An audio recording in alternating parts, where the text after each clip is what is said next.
Bom dia. Vamos lá falar sobre encontrar o verdadeiro problema. Depois de escrever sobre esse meu processo todo, que eu tô compartilhando aqui, eu identifiquei que um grande desafio para nós, que estamos nesse mesmo contexto, é encontrar o verdadeiro problema. E eu vou tentar fazer uma analogia para vocês compreenderem o que eu quero dizer. Por exemplo, eu tenho um tesouro, tá enterrado. Tem um tesouro enterrado debaixo de uma terra, lógico, enterrado, né? Tem um tesouro enterrado e eu tô focada em cavar. Eu preciso cavar, meu problema é cavar, eu quero encontrar aquele tesouro, mas meu problema é cavar. E o meu foco é cavar. Eu fico procurando soluções para cavar. Como se cava? Né? Como se cava mais rápido? O que eu faço para lidar com isso? Preciso de mais gente? Preciso de máquina? Eu tô com foco em cavar. E de repente eu começo a observar que faço e não tenho uma satisfação naquilo. Eu tô trazendo soluções, mas não são soluções que estão me dando paz. Algo em mim diz que tem algum erro nisso, mas eu tô cavando. E se eu quero o tesouro, eu tô cavando. Acontece que, vamos lá, se o seu foco era encontrar o tesouro, o seu problema, a questão pela qual você deveria estar se esforçando, não é cavar, e sim encontrar o tesouro. E vamos trazer isso para o contexto, né? Para nossa situação aqui de se estabelecer na vida, do que eu entrego para a vida, quem eu sou e o que eu faço. Alinhar mais isso de quem eu sou e com quem eu faço.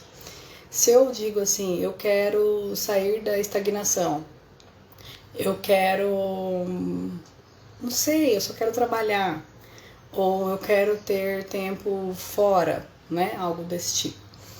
Eu tendo a encontrar soluções para a estagnação. Então, de repente, eu achei um caminho que me coloca em movimento. Eu encontrei, vamos dizer, um emprego, e esse emprego me dá lá um salário razoável. Desculpa, gente. Me dá um salário razoável. Mudou um pouco a minha rotina. Conheci outras pessoas, senti que minha vida caminhou, né? Então, para a estagnação, a solução foi o emprego. Só que eu ainda percebo que não era a estagnação em si. Meu problema não era a estagnação. O meu problema talvez fosse o quê? Eu quero ter uma vida que flua. Eu quero fazer na vida aquilo que eu sou. Eu quero materializar, né, coisas importantes para mim. Eu quero sentir que eu tenho liberdade de escolha. Então, quando eu mudo assim, quando eu realmente estabeleço qual é o meu verdadeiro problema, eu vou começar a buscar soluções mais adequadas, soluções que vão me tocar o coração. E eu não sei se vocês sabem, mas a etimologia, né, a origem da palavra... Bom dia, Ana. A origem da palavra coragem é aquilo que pulsa o coração, vem de coração, força do coração para agir. Coragem tem essa origem. Então, quer dizer, a força do coração para agir, ela não vem através de você, só por você resolver a estagnação. A estagnação eu resolvo caminhando. A estagnação eu resolvo, de repente, fazendo exercício físico. Comecei a fazer um exercício mais pesado e isso me tirou da sensação de estagnação. Mas aí eu percebo que ia além. Então, eu esqueci de, na hora de olhar o meu problema, aprofundar no problema. Sabe quando vocês ouvem aquelas frases, tipo, dedique muito tempo a afiar o machado, passe mais tempo planejando do que executando. O trabalho, quando se diz isso, o que se quer colocar existe um trabalho a ser feito com muito critério na hora de você identificar qual é o seu problema. Tá? Mas, Carol, por que você está falando de identificar o problema? Sabe, assim, por que você está falando que eu tenho que me esforçar para identificar o problema? Quer dizer, eu já estou aqui, estou me sentindo ferrada, Tem um monte de coisa, bom dia, Lenice, um monte de coisa que eu não consigo enxergar saída, né? E você tá me falando que eu tenho que procurar mais problema? Não que você tem que procurar mais problema, mas que você precisa se aprofundar em você mesmo, se autoconhecer, identificar valores mesmo. Nossa, o que é um valor importantíssimo para mim? Vamos dizer, liberdade. E o que é liberdade para mim? Liberdade para mim, por exemplo, não é ter não é empreender, não é não ter um emprego, tipo não ter um chefe, tanto que eu tenho chefe. E cada vez mais eu sinto que eu me aproximo desse meu valor de liberdade, entendeu? E eu tenho um chefe, eu tenho horário para cumprir, eu tenho, inclusive, horário numa instituição muito rígida em relação a essas questões. A forma como se entrega, sabe? Eu tenho uma roupa adequada para usar lá, eu tenho uma forma adequada de conversar lá. Então, quer dizer, estou limitada em muitas questões, mas não me sinto sem liberdade. E o valor para mim é liberdade. E aí que eu digo, se eu acredito que o meu problema está, eu tô aqui, mas eu não queria estar aqui, eu queria ter mais liberdade. Você quer desenvolver liberdade na sua vida ou você quer não estar onde você está? Você quer mudar de emprego? Essa investigação de que qual é o verdadeiro problema, ela vai te trazer o quê? Uma maior clareza sobre o caminho e você vai começar a tentar num caminho certo. Entende? Porque quando eu comecei a olhar para os meus valores, olhar para a vida que eu queria materializar, né? Quando eu falo que vida que eu queria materializar, é assim, eu estou vivendo, mas eu não quero só ficar vivendo. Eu quero viver e sentir meu coração pulsando nas coisas. Então, materializar isso todos os dias quando eu acordo, o maior número de atividades que eu faço com o coração. Entende? Eu faço com a força, com essa coragem, assim, a força que vem do coração. E isso por quê? Porque eu dediquei muito tempo para investigar qual era o meu verdadeiro problema, onde realmente eu queria estar, entendem? É aí que eu começo hoje falando para vocês. Eu acho que o primeiro passo de quem quer entrar num caminho de soluções é investigar qual é o seu verdadeiro problema. E a investigação aí, a meu ver, valores, crenças e já dá um ótimo norte. Vocês querem ver uma crença que pra mim é muito, muito, muito assim, certa? Eu preciso que a minha família esteja equilibrada. Se a família não está em equilíbrio, certamente eu vou me sentir sem liberdade, que é um valor especial pra mim. E vocês veem aqui, quem me acompanha, que isso é uma verdade pra mim. Né? O quanto eu luto, o quanto eu me entrego para que minha família seja equilibrada. Você se esgota, Carol? Sim, muito. Me esgoto. Muitas vezes eu vou além das minhas capacidades, mas eu estou executando algo que é muito importante para mim. Então é um esgotamento que me dá prazer, sabe? Que depois eu penso, putz, mas tá valendo a pena, porque é isso que eu queria. Então, entendem? E eu identifiquei isso como? Eu sei da minha crença que preciso ter uma família equilibrada. Isso me ajuda a fluir na vida. Entendem? Então, assim, primeiro vamos investigar os problemas.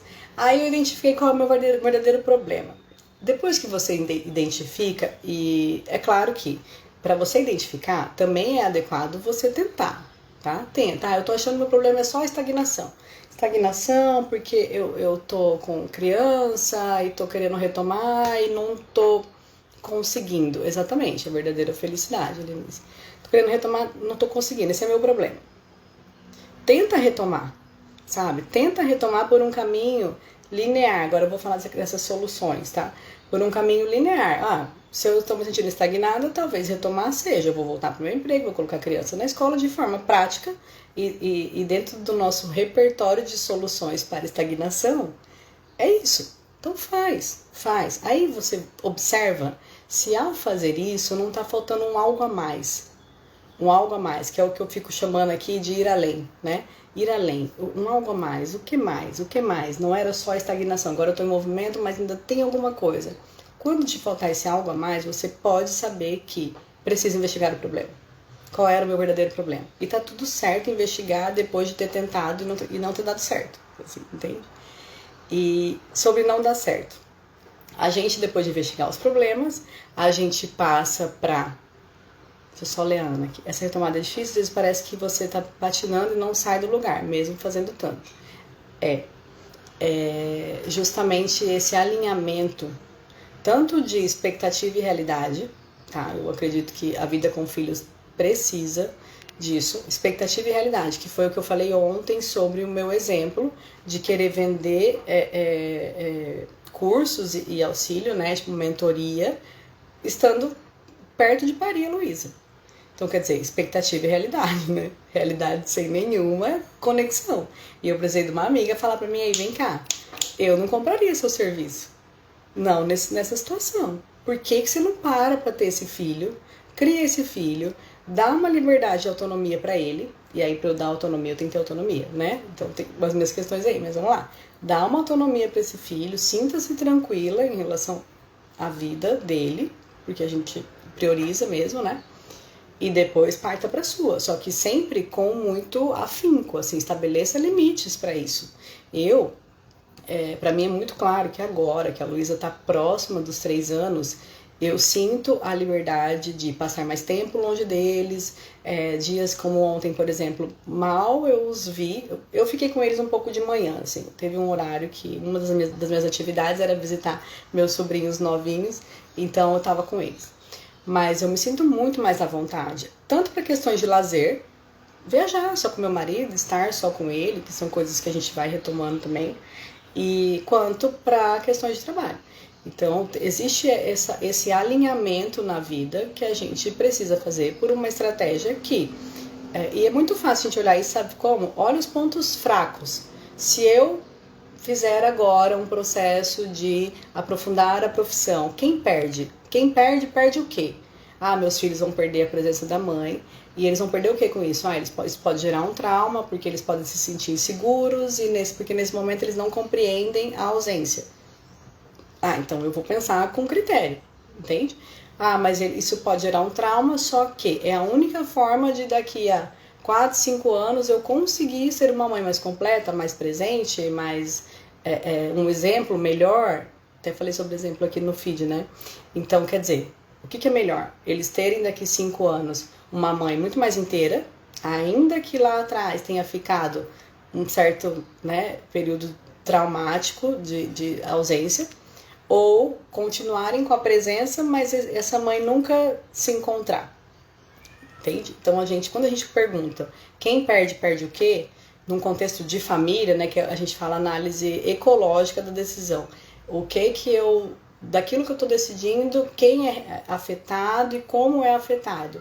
A gente consegue se sentir mais leve para tomar decisões em relação a isso, sabe? Essa retomada de vida, essa volta para o mercado de trabalho. E agora, a maternidade é uma grande desconstrução também. Então eu acho que mais do que antes, a gente é convidado sim para olhar para o nosso interior, o que eu quero, a vida que eu quero. E pode se perguntar aí qual é o exemplo que eu quero deixar para os meus filhos, né? E vamos lá, quando a gente consegue identificar um problema adequado, de forma adequada para o momento, a gente começa a procurar soluções. Só que muitas vezes, e aí é acender um alerta vermelho mesmo, que foi o que eu fiz quando eu fui fazer primeiro, assim, curso de criatividade. Por quê? Muitas vezes a gente é atentado a isso porque o nosso cérebro funciona em estado de economia. Então a gente quer achar uma solução para aquele problema que a gente já conhece. Entende? Então, assim, é como se fosse, eu tenho esse problema, então agora eu vou achar no meu repertório de soluções o que fazer. Acontece que o nosso repertório, nosso repertório costuma ser pobre sobre isso. E a gente faz isso por quê? Onde que vem a economia de energia aí? Se eu, como se diz, vai na boa, não inventa moda, não mexe com o time que tá ganhando, sabe essas conversas? Isso é tudo conversa de quem tem medo do fracasso. Por quê? Porque o fracasso é estigmatizado, entendeu? Ninguém vê poder real em fracassar. E o nosso cérebro, ele reforça isso porque ele fala para você, não faz tanto, economiza energia, não pensa tanto, né? Guarda para depois, é uma escassez, assim, como se existir um momento onde eu vou realmente precisar dessa energia. Então a gente fica encontrando soluções que estão dentro do nosso padrão. E, infelizmente, o nosso padrão só foi suficiente para a gente chegar onde a gente chegou. A gente precisa de soluções criativas. E o primeiro passo para eu acreditar que assim, para eu acreditar nas soluções criativas que vêm é valorize os micro fracassos. Valorize, sabe? Se eu fui lá, se eu tive uma conversa e, nossa, não era isso, putz, não tô falando que vai ser bom, lógico que não vai ser bom, né? O bom, a gente quer acertar logo, a gente quer ter logo bons resultados, a gente quer se sentir feliz e caminhando, né?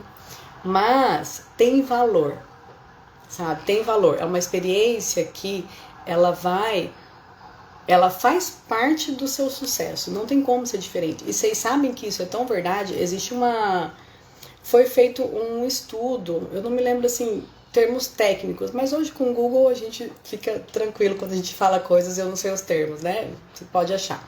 Tem um estudo que aponta o seguinte, quando você escreve livro e você coloca na capa fracasso, eles falam assim, imagina você andando num shopping, num aeroporto, numa escola, numa faculdade, com esse livro na mão, e é um livro sobre fracasso. Como que essa pessoa vai ser vista? Pensa aí, gente. Como que vai ser vista uma pessoa que está com um livro sobre fracasso? Parece confortável você andar assim? Tipo, o poder do fracasso. Existe até o poder do fracasso. Como fracassar mais? Então, assim, a gente não tem um estigma, né, em relação ao fracasso, porque a gente não valoriza. E quando a gente não valoriza, na verdade não é assim, nossa, que absurdo. Não, é que eu tô lembrando daqueles ensinamentos lá da minha família. Vai na boa, não inventa moda. Quantas vezes a gente fala para os nossos filhos? Eu não falo, tá? Eu tô falando que eu não falo, porque daí quem me acompanha vai falar, não, Carol, você não fala, porque eu já falei sobre isso outras vezes. E realmente eu não falo. Por quê? Porque eu já tenho esse conhecimento, certo? Conhecimento adquirido com a minha experiência, não do que eu vivi. Se eu viesse só com o meu repertório, lógico que eu ia falar, para com isso, não inventa moda.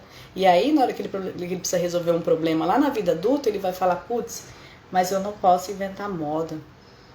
Ah, eu tô com uma equipe aqui, eles são muito produtivos, são muito parceiros, eu gosto de estar na presença deles e assim, poderia ser melhor, mas time que tá ganhando não se mexe, não se mexe, né? Então, quer dizer, a gente entra nesse modo de economia de energia, a gente fica exclusivamente no nosso repertório de soluções e é aí que tá a estagnação, entendeu? É um looping. Eu entro numa espiral de fazer as mesmas coisas e ter os mesmos resultados. E aí eu canso de mim mesma, e aí eu canso da vida, e aí eu começo a fazer o quê? O trivial. Não, deixa eu ficar aqui onde eu tô, vou voltar para aquele trabalho, vou ficar aqui cuidando da minha casa, vou conversar, de repente eu não trabalho, eu fico só com a coisa da casa. Só que daí a minha vida fica chata, né? Minha vida fica chata. Mas a gente faz por todo esse contexto, entendem? Então, assim, é imprescindível valorizar os micro fracassos. Carol, você aprendeu isso como? Fazendo, sofrendo. E eu vou mostrar aqui, gente, ontem eu encontrei um questionário meu de um processo de coaching que eu fiz em 2011. Tô olhando a data aqui. Então, quer dizer, há 9 anos atrás, quase 10. E as respostas que eu dei, foi muito interessante eu me deparar com isso, de ver assim, que hoje eu encontrei muitas coisas, mas que lá eu já sabia e eu só não enxergava, sabe? Eu não enxergava. Então é um trabalho, justamente, eu percebo que isso me confirma que o trabalho está em eliminar crenças de que eu não posso, de que o fracasso é ruim, de que errar é ruim. A gente passa muito isso para filho, tá? Que é quando a gente olha para ele, quando ele erra e fala, tá vendo? Olha o que você faz. A gente reforça a ideia de que errar é ruim, tá? Nós somos adultos que tentamos ao máximo fugir de erros. A gente vive em ambientes onde erro não é aceito. Eu tenho certeza que vocês aí passam por isso. Seja de ambiente corporativo, seja religioso, seja em casa, o erro não tem espaço para existir na vida, porque a gente tem a impressão de que ele é horrível. E não é, tá? E não é. Aí depois a gente vem pra vida adulta, a gente quer tentar, a gente quer arriscar, a gente quer ter coragem de ser simples, né? Coragem de ser simples, coragem até pra falar, não, essa aqui é a vida que eu quero. Ah, mas você não gostaria de ter mais dinheiro, de viajar mais? Não, não. Eu me lembro que uma vez, olha o preconceito assim que eu tinha, né? Meu irmão, um amigo dele, foi trabalhar num prédio como porteiro. E quando isso aconteceu, eu falei, nossa, o que ele tá fazendo no prédio como porteiro? Isso 2003, mais ou menos. A gente era todo mundo adolescente, sabe? E o menino foi, e ele, tipo, se deu bem, e depois ele começou a ganhar dinheiro, e a gente, nas festas, nas coisas com ele, né? Eu tinha 17, 18 anos, assim. E você vê, na época isso pra mim, eu não era tão, assim, aprofundada nas questões da minha vida, da minha existência, né? Era uma coisa boba, assim, um pensamento bobo. Agora, hoje, com a informação toda que eu tenho, eu vejo, olha como eu cresci com uma ideia de que não é fazer qualquer coisa, é fazer coisas boas, né? É fazer coisas socialmente reconhecidas. E tudo isso me bloqueou. Me bloqueou. Mas vamos lá, se um dia alguém chega pra mim e fala, olha, seus pais vão morrer e você precisa arrumar 100 mil reais para daqui 4 meses. Todo mundo nessa situação, numa situação de urgência, de desespero, vai achar muitas soluções criativas, né? Ainda que seja qualquer trabalho, eu vou para qualquer frente, eu faço qualquer coisa, eu peço, eu bato na porta das pessoas para pedir, certo? Porque eu tenho uma emergência. Então, quer dizer, se eu posso fazer na emergência, por que não num contexto de um pouco mais de paz, né? Num contexto de um pouco mais de paz. Sem falar que tem gente aí que eu sei, assim, na vida, não aqui na live, tá? Mas na vida que eu conheço, eu já fui assim, que vive essa emergência, vive essa urgência em relação a se encontrar e não tá indo. Então pode ser que até na urgência de saúde não vá. Não vá, porque é tão forte o medo de fracassar, o medo de errar, a crença de que eu só posso ir quando eu tiver certeza, que não dá, entendeu? Então é muito trabalho em cima dessas questões, sabe? De encontrar os problemas, de acreditar que o caminho para solucionar ele não é linear, não é uma retinha onde você pensa, agora eu arrumei isso aqui, daqui a um tempo eu aposento lindamente, vou viver a minha vida e tá tudo certo. Não é assim. É tortuoso. Por que é tortuoso? Porque a gente precisa aprender. A gente precisa aprender, certo? A gente precisa aprender, evoluir junto, não é simples, né? Então ele é tortuoso e a gente precisa eliminar essa tendência que todos, eu acredito, que vão identificar que tem, que é de não gostar de frustração. Não gostar de frustração. Coragem de ser simples, valorizar os microfracassos, encontrar o problema que eu realmente tenho através do autoconhecimento. E 27 minutos, tô quase chegando no tempo que eu quero ficar com vocês, porque eu quero que assim seja rápido, seja de boas mensagens e que vocês tenham já o dia para pensar diferente, tá? Mas vou repetir. Coragem, que é o que vem do coração. Fazer o coração agir por você, a coragem só vem com isso, é a origem da palavra coragem. Então, coragem de ser simples, olhar bem os problemas e valorizar os microfracassos, tá? Valoriza. Então, assim, eu quero me colocar num lugar, num caminho tortuoso, num caminho onde eu aprenda, mas eu quero fazer e eu quero colher o resultado, mesmo que seja um resultado diferente do que eu esperei. Eu quero o resultado negativo. Vamos lá, então. Eu, por exemplo, gente, eu cheguei a fazer assim, eu até falei ontem que eu postei, que eu falei, já investi dinheiro em projetos que eu nem coloquei para andar, sabe? Eu já fiz, por exemplo, marca, registro de marca, de nome, logomarca mesmo, nome bonitinho. Eu já fiz texto e estrutura de grupos, e aí paguei design, coisas assim, né, para aqueles trabalhos. Esse era na época com questões da maternidade. E eu não coloquei para andar. Então, assim, eu colhi o microfracasso, né? Eu colhi o fracasso. E quando eu falo fracasso, não é algo assim, nossa, fracassei, tô quase morrendo. Não, por isso que eu tô chamando de micro. E esse micro vem de cursos que eu já fiz também de saber, né? Mas eu tô falando de micro pra gente entender que é o fracasso do dia a dia mesmo. E outra, a peteca vai cair. Sabe, a peteca vai cair, foi feito para cair. E de repente, assim, eu não tô perdendo nas questões do trabalho. Coloquei o projeto para andar, investi, mas deu certo, coloquei para andar, tá dando certo. Só que meu casamento precisa de um ajuste, minha relação com amigos precisa de um ajuste, e a peteca vai cair de um lado e tá tudo certo, depois eu vou lá, cato aquela outra coisa, subo ela e a gente segue nesse balanço da vida. Eu não gosto da palavra equilíbrio, sabe? Eu acho que eu vou falar sobre isso amanhã, sobre a palavra equilíbrio. Eu acho que ela inspira uma ideia muito diferente do que a vida realmente se propõe. Mas agora a gente chegou no nosso tempo. Eu espero que que eu tenha sido clara, sabe, no que eu quis passar. E se eu não fui, me mandem, me ajudem a me orientar nessa minha proposta. É muito válido qualquer interação de vocês. Eu agradeço. Desejo um dia ainda mais lindo aí de encontros e escolhas e presença, tá? E amanhã eu tô aqui de novo. Espero que vocês voltem. Beijo, gente.